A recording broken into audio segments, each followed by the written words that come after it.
Hello everybody, it's Non-Scene News here, and today we've got a lot of breaking dates today. So the first news coming today is coming from Russia. We've got news that the UAC reports that it has now transferred a new batch of Series 5th generation Su-57 fighters and the Su-34 bombers to the Russian aerospace forces.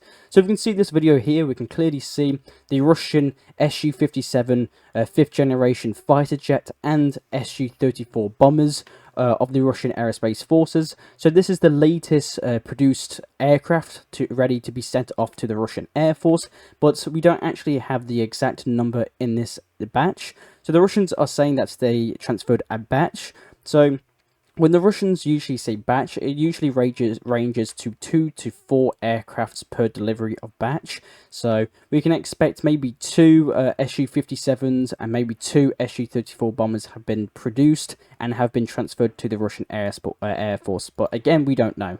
So it could be a lot more, it could be a lot less. But let's just go to the next news coming today. That we've got news that the Russian army has published its test of the S-500 air defense system. So you can see here, this is Russia's latest air defense system. So this is called the S-500. So it's a more advanced version of the S-300 and the S-400. So if we can just clearly see here, it seems to be quite capable of interceptions at high altitudes, just judging by the speed of the launch. So very interesting news. And now let's go into some politics that have been happening in Moscow. We've got news that Vladimir Putin has just held talks with the Slovakian Prime Minister Robert Fico. So the Slovak Prime Minister Robert Fico met Putin in Moscow over gas transit disputes. So the Slovak Prime Minister revealed that his visit to Moscow was prompted by Volodymyr Zelensky's refusal to support gas transit through Ukraine to Slovakia. Fico stated that my meeting today was a reaction to Zelensky's statement on Thursday that he was against any gas transit to our territory. During the talks, the Russian President Vladimir Putin reiterated Russia's willingness to continue gas deliveries to Europe. Discussions also covered the conflict in Ukraine and the state of Russia-Slovakia relations. So Fico notably thanked Putin in Russian and later shared a photo of their meeting on social media, highlighting the significance of the visit. And that is this picture here in your bottom left corner. So very interesting news. We've also got news that if the transit really stops, the gas transit that Russia provides Slovakia with Russian oil, if the transit really stops, Slovakia will respond to Ukraine, for example, by stopping the supply of electricity, oil products, or aid to Ukraine. Slovakia and Hungary, in retaliation, may simply just not vote to extend the sanctions against Russia. So the Igor Yuvkov, an expert of the Foundation of the National Energy Security, stated. So, well, I'll keep you updated on this situation, but it seems that it is getting quite real. Tensions between Hungary and Slovakia and Ukraine continue to grow over the gas disputes. We've also got news today that Russia has broke the daily record in gas deliveries to China.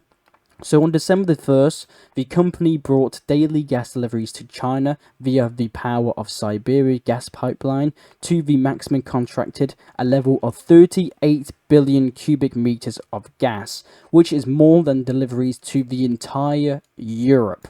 So huge trademarks are being set between Russia and China.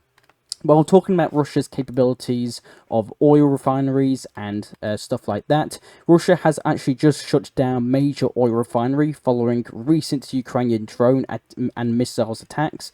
So the oil refinery right here has been struck by a Ukrainian drone, which now the Russian company and the oil refinery had to completely stop the export of obviously oil. So the refinery, which processed about 15,000 tons of oil daily into diesel, fuel and aviation fuel for military vehicles, tanks and aircraft, have now been stopped for both of its primary oil processing units. So this is a very big victory for Ukraine. Now let's go to Belarus. Oh, wrong thing. Now let's go to Belarus, where we've got news that Alexander Lukashenko, the president of Belarus, has just been registered as the candidate in the upcoming presidential elections in Belarus, the Central Election Commission reports. The presidential election in Belarus is scheduled for January the 26th, 2025, but obviously we're wondering who will win that one. Obviously Lukashenko. But the next news is coming from Belarus that the US Department has called on its citizens to leave Belarus. So the agency's website has just stated that American citizens should refrain from traveling to the Republic of Belarus, and those already there must leave the country immediately. So according to the ROSZMI agency, it warned of an immediate coup attempt in Belarus. So I don't know what's actually going on here. That was kind of a rumor. It's kind of no one else seems to be publishing that information, but some sources are now stating that there's a coup that is actually imminent in Belarus, and that's why the United States is now refraining its citizens to go to Belarus. And the next news we have received today is now coming from Ukraine. So we've got news that 150,000 Ukrainians have left Ukraine in the last 24 hours. This is according to the border service. It says that this is a record number of people in recent years. The increase was recorded along the entire Ukrainian border, but especially the section with Poland. So Ukraine is now reporting that 150,000 people have left Ukraine in the last 24 hours. So we don't know if many of these Ukrainians are actually coming back or not. Maybe they're just going on holiday. We don't know. But all we've gotten right now is that 150,000 Ukrainians have left the country. And that's basically all we've gotten from Ukraine at the moment. Actually, no, we've gotten some more, sorry. According to Prime Minister Viktor Orban, he stated that Europe has lost the conflict in Ukraine despite attempts to deny it, says the Hungarian Prime Minister Viktor Orban. And we've gotten a very big aid package that Germany has done. So Germany has just transferred a large package of military aid to Ukraine, the Defense Ministry website stated. It includes, in particular, 15 Leopard tanks, 2 Patriot installations, 30 MRAPs, armoured vehicles, and more than 65 different drones, 2 Gepards, self-propelled anti-craft installations, ISTSLMs, and RSITs, SLS, anti-aircraft missile systems. So that was a lot to say, sorry. 52,155mm shells and 2 TRMLs 4D radars. So that was included in the package that Germany has now sent to Ukraine. And again, one of the biggest news today that according to Russian media, again, this might not be true, that apparently, according to Russian media, Moldova is now preparing for a military operation in the Russian-backed separatist region of Transnistria. So this is the this is kind of the republic, the country that has gained has rebelled against Moldova, and now it's its own separate country according to them, but it's not recognized anywhere except Russia. Maybe China recognizes it as a country. But we've got news that according to the Russian media, Moldova is now preparing a military operation in the region. So very interesting news. The next news today is coming from Serbia, with news that a mass protest is now taking place in the centre of Belgrade, the capital city of Serbia. Students, farmers and other citizens of the country are taking part in this huge protest. So the reason for this huge protest, the reason for this was the tragic incident in Novi Sad, where on November the 1st, a concrete canopy collapsed on a train station, killing 15 people. This became a reason for organising protests by those dissatisfied with the current corrupt government. So tens of thousands of people have been reported to be protesting at the Serbian capital city right now due to corruption in its government.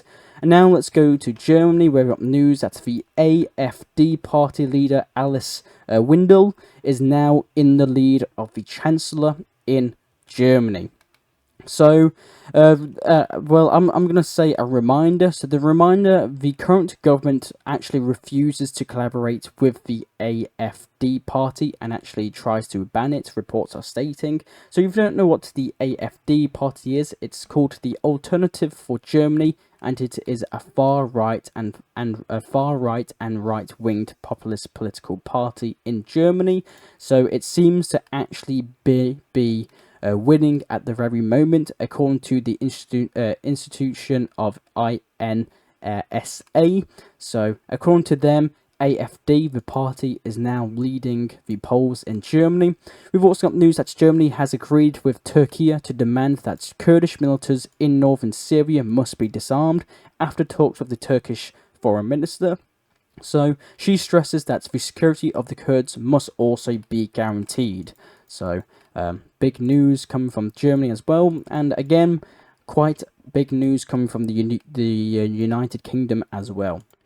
So we've gotten reports that the UK soldiers are now quitting the armed forces at an alarming rate. Despite a record pay rise in the summer, the Telegraph newspaper has reported.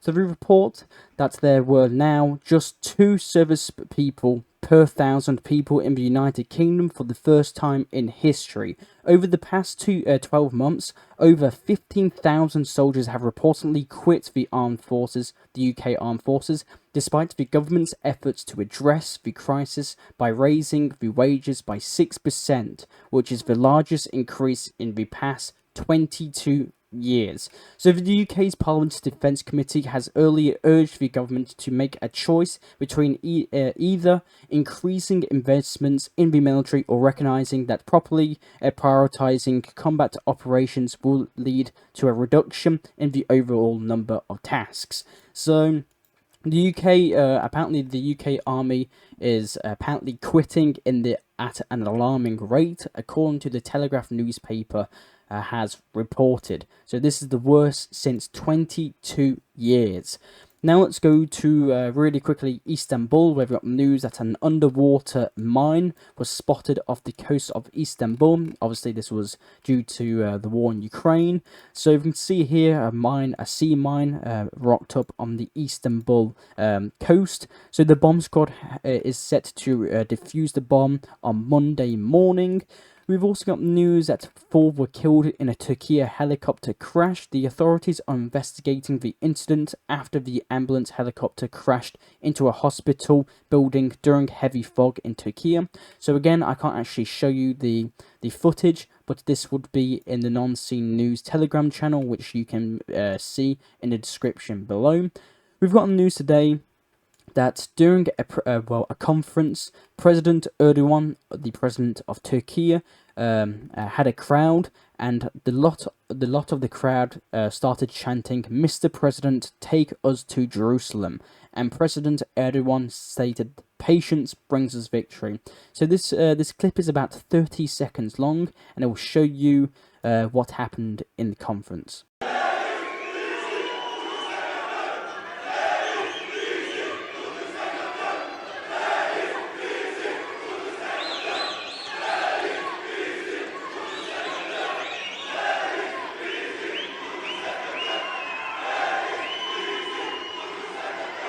Unutmayın, gençler, men sabera zafer.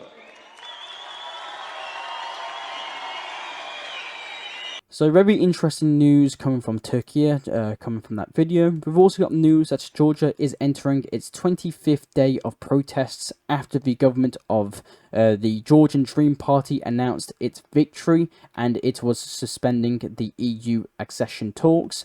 So we've got news, well, we talked a lot about this a couple of weeks ago, that's the Georgian Dream Party, the leader and the parliament in Georgia is now suspending EU accession talks, and this is causing huge protests in Georgia, and now it's entering its 25th day of consecutive protests in the Georgian capital. Now let's go to Syria, where we've got news that the Turkish Foreign Minister Hakan Fidan met with the Syrian leader Ahmed al-Shara. So we can see here the Turkish Foreign Minister met with the former HTS rebel leader, so he's now the actual leader of Syria now. So we've got news that due to this conference, due to the meeting with the Turkish Foreign Minister and the leader of Syria, sources familiar with the issue told Clash reports that after resolving diplomatic technical matters, Turkey is now sending military advisors to support the training of the new Syrian army at military academies in Aleppo and Damascus, as part of their efforts to assist the new Syrian government. Sources also mentioned that discussions are ongoing for Turkish military units to be stationed in Homs for air defense training. So we've just got news today that meanwhile the Turkish armed forces are now sending M10 203 howitzers to the Syrian front to destroy Kurdish fortifications with heavy artillery ammunition. So we see here we've got news that the Turkish army is now actively sending huge amounts of equipment into Syria. We've got news that this is to try and push the Kurdish forces back. We've also seen that Turkish Bayraktars 2B2 UCAVs are flying over Syria at this very moment. And we've got reports that Turkey and Syria may launch a joint military operation against the Kurdish militias in the north of Syria if they refuse to lay down their arms. So the Hurriyet reports. We've also got news today that the Saudi embassy in Kabul, Afghanistan, has resumed its works for the first time since 2021. So Saudi Arabia is now opening its embassy in Afghanistan since the Taliban took over. We've also got news that the Saudi super tanker named Kozama, carrying 2.2 million barrels, is reportedly heading to Syria. Reports are also claiming that Qatar plans to send power generator ships to alleviate the electricity shortages in Syria and help to restart power plants in Syria. So it seems that Saudi Arabia, Qatar, is now actively sending supplies to Syria to help it jumpstart its economy and its electricity shortages, reported by news sources. We've also got news coming from Yemen. So we talked a little bit about this yesterday, but we'll just go over it again. So we've got news that the US fighter jet was shot down in the Red Sea by friendly fire. So a US Navy FA-18 fighter jet was shot down by friendly fire over the Red Sea, the Associated Press reported, citing the US Central Command CENTCOM. So the FA-18 jet took off from the deck of the USS Harrier S. Truman aircraft carrier during the attack on the Houthi targets and reportedly came under fire. So the two pilots ejected and survived. One of them sustained minor injuries. So the US is now claiming that it shot down one of its own aircrafts. And just today we got news that the Houthis are now claiming they shot down the F-18 aircraft. We've got news coming from Israel that the Israeli Defense Minister, new Israeli Defense Minister, I think I should say, has now just took responsibility for killing the Hamas leader Ismail in Tehran for the first time and issues a threat to the Houthis in Yemen. So the Israelis have just now admitted that they have killed the Hamas leader in Tehran, Ismail.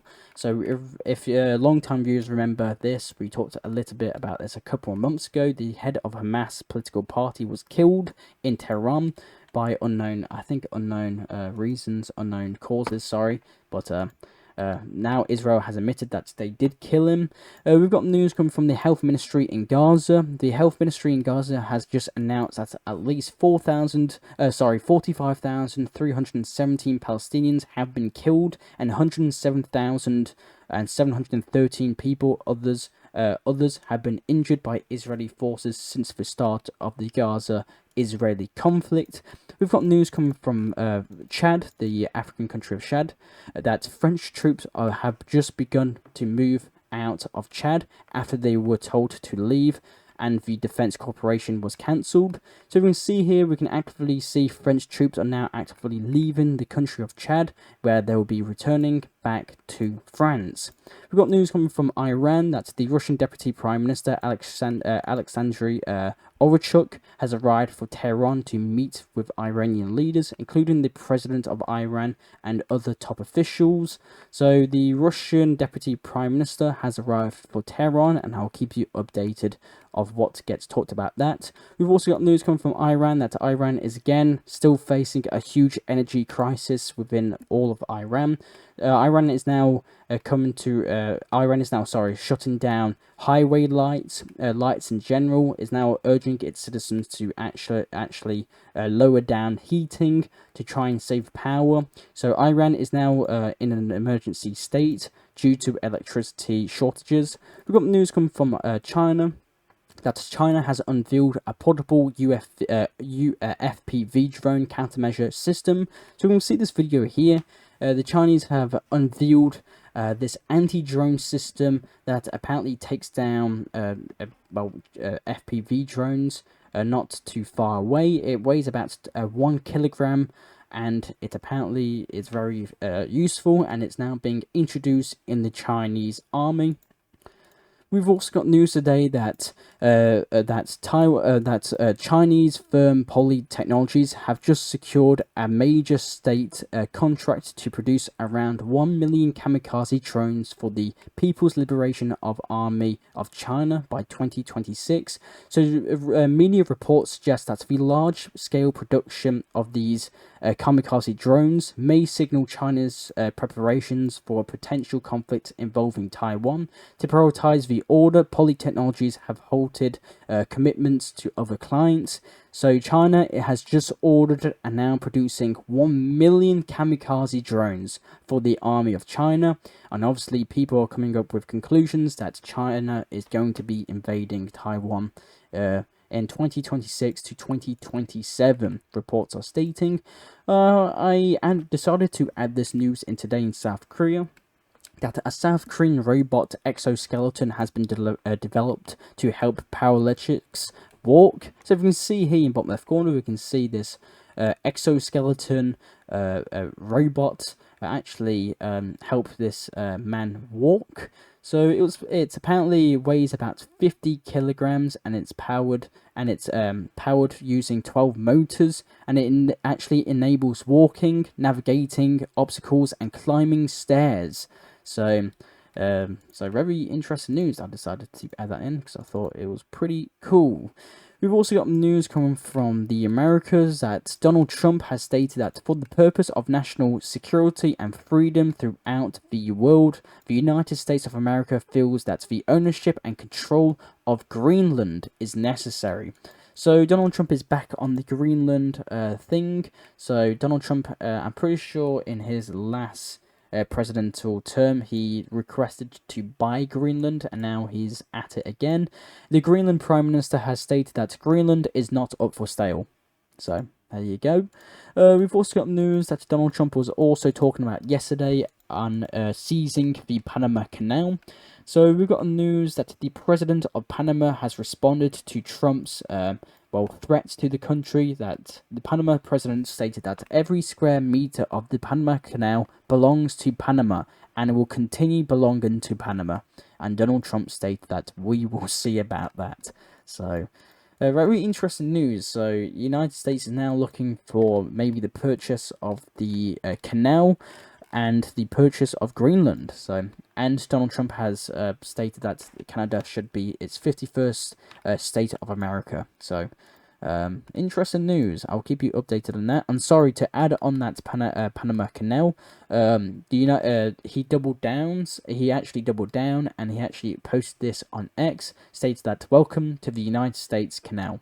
So, obviously taking the piss of Panama. Obviously.